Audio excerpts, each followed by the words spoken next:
Sovereign Art Foundation is known for its high-profile contemporary art prizes and for supporting children in need.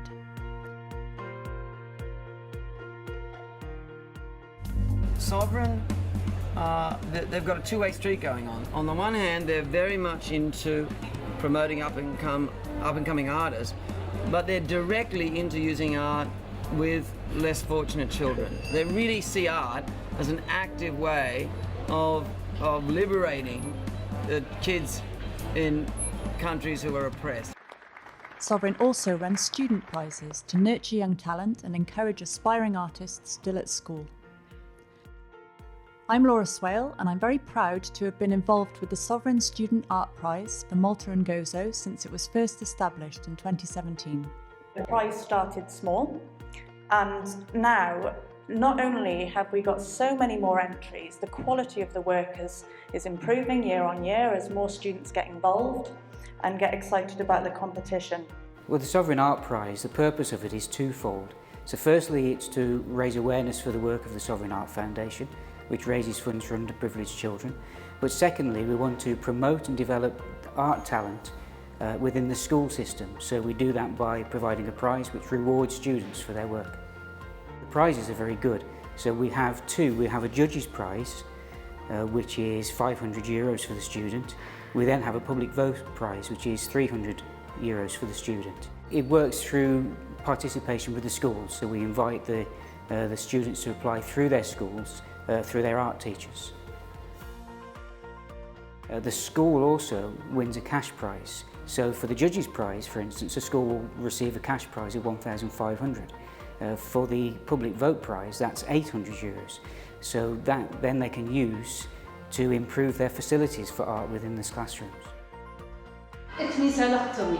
And also with the money, I also bought a lot of acrylics, art media like dry pastels, ink, oil pastels, poster paint, and it really helped a lot. The beauty is that the winner of the Judges' Prize also gets the opportunity to go on to participate in our Global Art Prize.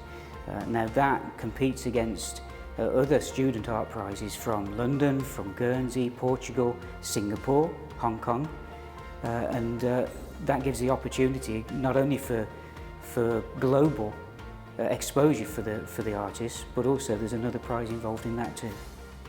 So we'd really like students to apply, and the reason is because, of course, as well as the prize that's involved, for anyone who is really interested in progressing a career in art particularly, this is fantastic exposure. Not only will they get publicity within Malta, but also they get the opportunity to get publicity worldwide on an international stage to display their work, their talent, and to become well known in it.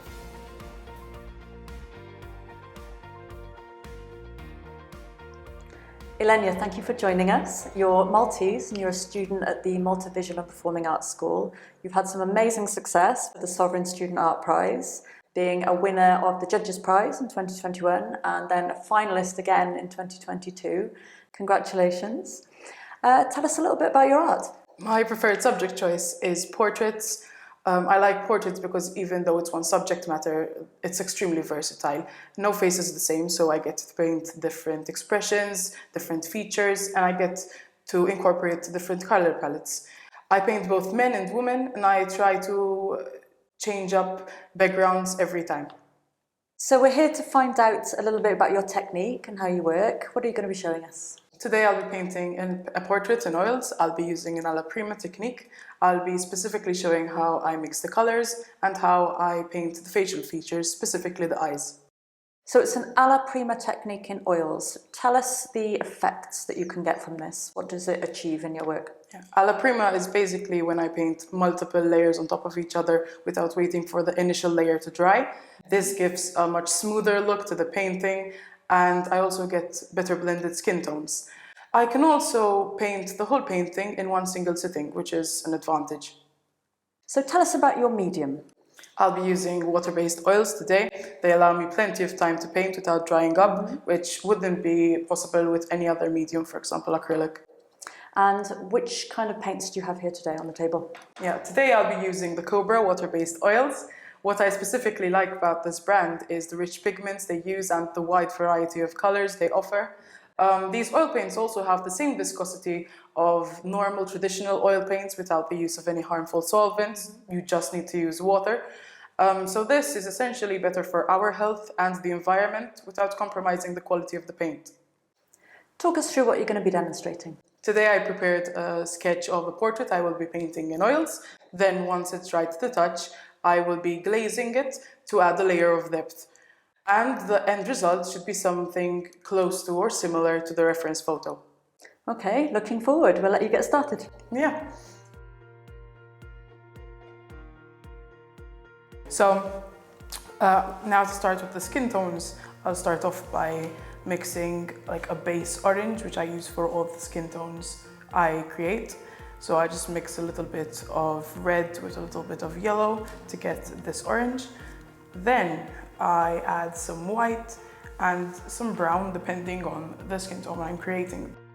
Now, since the reference photo, the lady's skin seems to be quite on the yellow side, I would add a little bit of yellow. Now over here, I mixed a little bit of ultramarine blue with burnt umber, which gives me this basically dark brown, which I use instead of black, since black is quite harsh.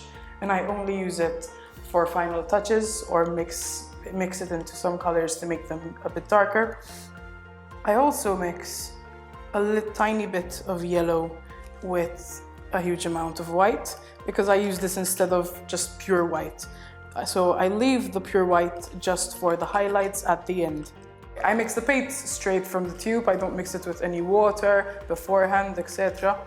And then I add the water continuously as I'm painting once the paint starts to dry up a bit. When painting, it's important to start from the dark tones, which are essentially the shadows and the dark areas. For example, when doing the eyes, they're the eyelashes and the pupil. Then you move on to the midtones, which are the browns and the yellow ochres of the skin. It's also important to not overblend or overdefine features in the face, because this would just make the painting look less realistic. It's also important to identify the subtle undertones and hues in the skin. Most commonly are blue, green, and purple. These undertones will make your painting look much more realistic. Then finally, the final step would be to add the highlights. That is when you actually use the pure white from the tube.